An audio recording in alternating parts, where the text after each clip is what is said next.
Hi. So this channel, well, it's a new year, and I want to start this channel, kind of reattack it, because I kind of got it went by the wayside. I don't know. I just got busy, and I did videos about Ballard and Delaney, I think, and they those videos didn't get a lot of views. Um, and they're very time consuming to make, so I think I'm gonna take a more informal approach to everything. Um, it's just you know, I want this to be a source of relaxation more than, um, something that I stress over. So instead, I just thought I'd discuss whatever I'm looking at the time, whatever I'm reading at the time. And recently I just picked up Mists of the Near Future by J.G. Ballard. Decided to reread this. And the focus of this channel is supposed to be new wave science fiction, and we can talk later on about what that is if you don't know. If you don't know, keep watching, because it's kind of something that we'll maybe take a holistic approach to. And I'm just looking at random stuff lately. This is a pretty fantastic book. I think it's kind of exemplary of his style. And in the introduction, he talks about how this is the future is something that we are no longer excited about or look forward to. It's something that's become very scary and foreboding. This book came out in 82. It was first published by Jonathan Cape in 1982. Then this vintage edition in particular came out in 94. But so think about in 82, people were already kind of dubious about the future, and then 9/11 happened and everything that followed in the 21st century. So I think Ballard was really the key prophetic science fiction author. It was true science fiction. If you think that science fiction is prophecy, and most people don't and shouldn't, he has that in the bag. And I think one way to see that is through this book. When you talk about the future, he says, where is it here? I'm trying to read this through my phone. An observation car from which we can look out at the intriguing and uncertain terrain where we spend the rest of our lives.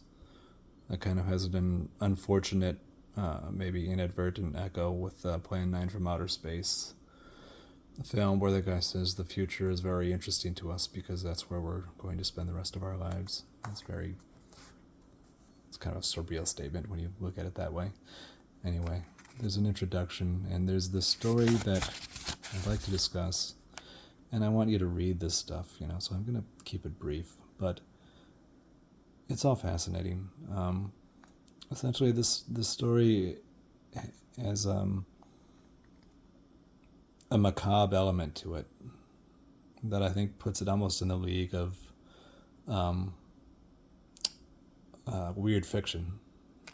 Just thinking, I know someone who runs a weird fiction bookstore here in Minneapolis, and it's like I always think that this is sort of would be at home with the weird fiction genre, just because there's a macabre element at the end with his dead wife, and this is kind of exemplary Ballard. It's useless to recount the plot. I don't want to do that, not least of all because it's kind of difficult to do so briefly. But it has to do with people trying to escape the restrictions of, or not the restrictions, but it's just people separating themselves from the limits of time. It's almost like time is an oppressive force to them, and they can somehow get out of it in this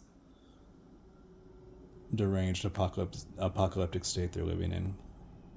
It's very saturated with Ballard iconography of empty swimming pools, dirty old hotel rooms, and people living in moldy mattresses and not carrying sleeping on moldy mattresses and not carrying, etc. So when you're gonna take a look at this, and I think you'll get kind of a real taste of what Ballard is. Now let's move on.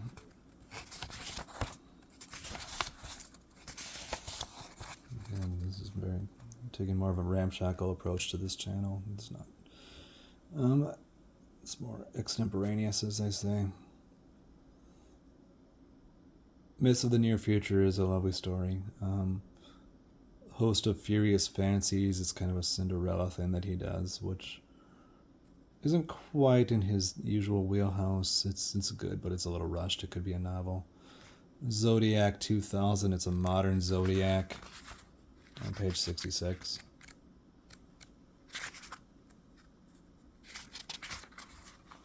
So we got the sign of the Polaroid, the sign of the computer, sign of the clones, sign of the IUD. So, I mean, there's a sardonic tone to all this. The sign of the radar bowl, the sign of the stripper, sign of the psychiatrist.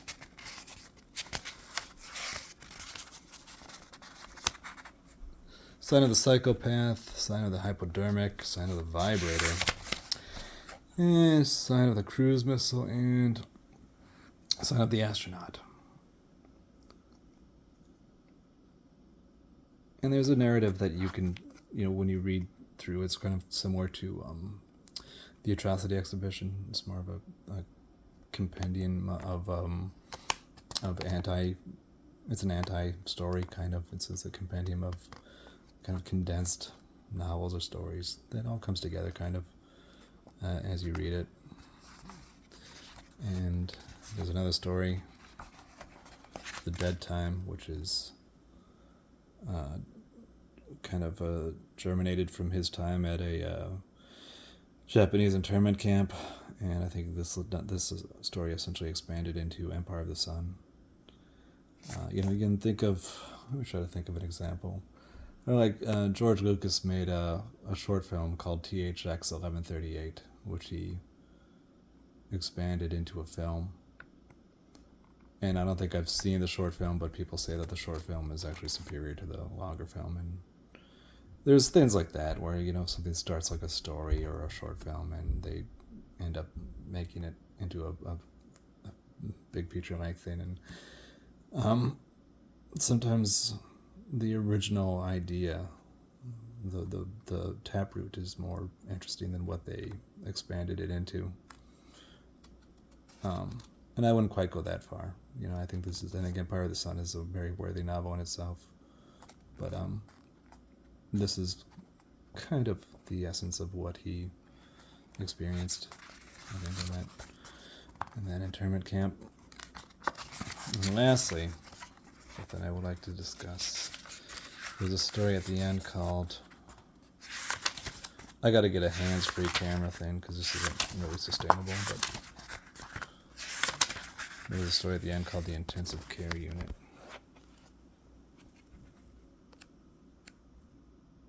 Not that one. This one, The Intensive Care Unit. And I mean, I think I would argue that this is the most prophetic science fiction story ever. Because I think that this is kind of what is happening today. It's about a time when people are just living on television. This is before social media.